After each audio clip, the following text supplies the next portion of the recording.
What is going on, beautiful people? I'm Lee Hammock, the diagnosed self-aware narcissist known as mental illness, and welcome to another episode of A Narcissist Explains. In today's episode, we're going to be talking about the aftershock of a toxic relationship. Once the relationship with a narcissist or toxic person ends, how you feel afterwards, how you feel when it's actually over and done with. Stay tuned, like and subscribe for more. One thing that a lot of people don't prepare for when you leave a narcissistic or toxic relationship is the aftershock that comes with the end of the relationship. And if you're new here, I'm a narcissist. I actually have narcissistic personality disorder. So I had a Zoom call recently with a woman, and she was asking me what to prepare for next after she left her toxic, possibly narcissistic husband. And I told her, prepare for the grieving process. Because even though you get out of the relationship dynamic, sometimes the feelings are still going to be there. The feelings just don't go away after 5, 10, 15, sometimes 25 years of being with someone. So although the earthquake of the relationship is over, there could be some aftershock coming soon. And sometimes the aftershock comes in the form of a trauma bond where you still are addicted to the person. It hurts not to be with this person. You miss them consistently and constantly and things like that. But you need to stay strong in your resolve and your decision to leave this toxic relationship dynamic. Keep telling yourself the truth that this person was not the one for you. Write this stuff down. Journal this type of stuff. Stay safe. Stay strong. So welcome back, y'all. The aftershock of a toxic relationship, y'all. It is tough because a lot of people think that just getting out of the toxic relationship that's it right there. You just like, okay, I'm free. I'm out of the toxic relationship. I have a good life ahead of me. This is the new normal for me right here. But a lot of people don't prepare for the aftershock. And what I mean by aftershock in a toxic relationship, y'all saw my little short video. This is me just expounding upon it. I consider the toxic relationship with a narcissistic person an earthquake. It's like an earthquake. The world is consistently shaking. You are not on solid ground. You're not on solid ground. Like the world is consistently shaking because you're being gaslit, because you're being manipulated, because you're walking on eggshells, because you can't speak your piece, because you feel like you don't have a voice while you're in this relationship, because you feel like you're not being heard anyway. You know what I mean? So once you, like I said, you're so accustomed to the world shaking. Once you get out of the relationship, the world stops to shake. The shaking could end abruptly, just like a real earthquake. The world is shaking, the ground is shaking. You don't know what the hell is going on. Trees are falling all around you, but it just stops. Sometimes it can just stop all of a sudden. The world, he's like, oh, okay, the world just stops shaking. Like once you're so accustomed to the world shaking and it stops, it might be a scary new world, y'all. It might absolutely be a scary new world, like out here. You know what I mean? It's like I said, because the world isn't shaking anymore. But just like a real earthquake, sometimes the shaking starts again. Sometimes you start to ruminate. The world starts to shake. You start to think about what could you have changed about yourself to make the relationship better. The world starts to shake. The aftershock, the afterquake, y'all. Just because you get out of the relationship does not mean that the shaking is going to end abruptly all the time. It does not mean that the pain stops. It does not mean that the memories stop. It does not mean that you stop missing them for whatever reason. That's not how it works, y'all. You have to prepare for the healing journey, the healing process. It's not a healing day. One healing day. Oh, I'm out of a relationship. I'm 1 day no contact. Y'all, that stuff is going to hurt. It just absolutely is. The healing journey, the healing process is going to hurt. It's going to be painful. This is one of the bitter truths of healing. It's going to be painful sometimes, y'all.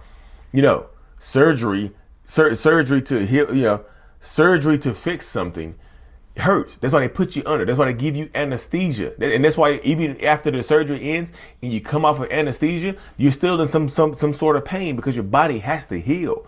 The surgery scars have to heal. They still give you pain medication because the pain might flare up here and there. The pain might be unbearable.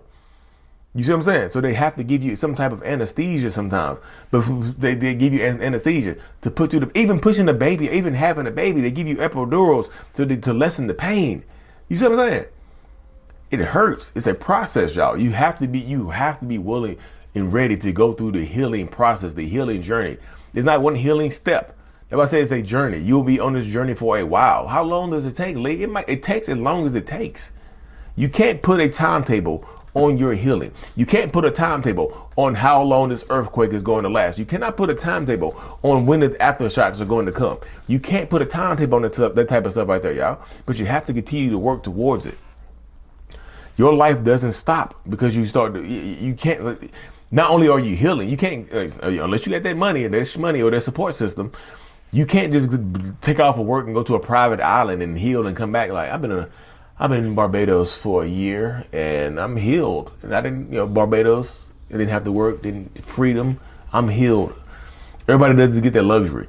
Imagine having to heal and go through the aftershocks of a relationship, of a toxic relationship, while you're getting your kids ready for school, while you're parenting, while you're doing all this other stuff, while you're, while you're going to school, while you're working, while you're doing all this self-care, while you running a daycare, you dropping your kids off, picking them off at a daycare. Like, imagine healing while doing all of that as well. You have to heal with other things around you. You have to be prepared for this. And you have to understand, and this is my own personal perspective. A lot of people are not going to agree with me when I say this, but I just truly think that once you get out of a relationship with a narcissistic person, I don't really think you love them anymore. You might have love for them, but I don't think you're in love with them. And I think a lot of people confuse being trauma bonded and being like the side effects of Stockholm syndrome to actually being in love with that person. You see what I'm saying? This is my thing. I think you might be addicted to that person. So get ready to kick that addiction. That's why sometimes, like, you see where people have to go to withdrawal pods when they get off of actual drugs. It hurts to get out, like actual drug addiction. It hurts to get off an actual drug addiction, y'all. Sometimes they had to put people in a padded room and let them bounce their asses around like in a movie. You see the movies, and I don't know if this is real. I don't know if that movie is real or whatever. When they take people and put them in a padded room and they come off a drug withdrawal, when they're having drug withdrawals, they just bouncing around and sweating it out. That hurts. Healing from drug addiction, alcoholism hurts. So if you healing for that type of stuff hurts, imagine healing from a person that you've been with for 5 years, 10, 15, 20, 25, 30, 35, 40, 45 years. Imagine healing from somebody that you've been with that long. Give yourself some space and some grace. And this is what I say. When I say space, give yourself some space away from that toxic situation in order to heal. Give yourself grace to understand that you deserve better, you want better, you need better. You have to go get it. Grace, don't beat yourself up. Because they've been beating you up emotionally, mentally, and sometimes physically for long enough. So you don't need to do it to yourself. You see what I'm saying? You don't need to do this to yourself. They've been doing it for you. They've been doing it to you long enough. Give yourself some space and some grace in order to heal from the toxicity, in order to get past the toxicity, in order to grow through the toxicity and on to better things in your life. You're not in love with them anymore. Forgive yourself. Don't beat yourself up. I'm telling you, I call it, like, when you start to beat yourself up, I call it giving yourself an emotional black eye. You don't want to walk around with an emotional black eye, y'all, from beating yourself up. You have to forgive yourself. Give yourself some space from the relationship and the grace to heal. Forgive yourself, y'all. Seriously. Aftershock. Prepare for the aftershock. It's a healing journey. You cannot catch a flight. You cannot get on it. You don't board a flight to healing. You have to walk there. You have to walk to healing, y'all. You just have to. This is not something that happens for everybody, but you are blessed enough to see videos like this, to see videos from other creators, Dr. Romney, AG2, to whoever is talking out there. You know what I mean? Whoever get your information from, Cluster B Milkshake, Ben Taylor, whoever. You have the ability to heal faster than a lot of other people because you understand what you've been through. Anyways, y'all, I have a Zoom one-on-one here in like literally 30 seconds. That's why I keep looking at my watch. Literally 30 seconds. I have to hop off here to the Zoom one-on-one. I still do my Zoom coachings.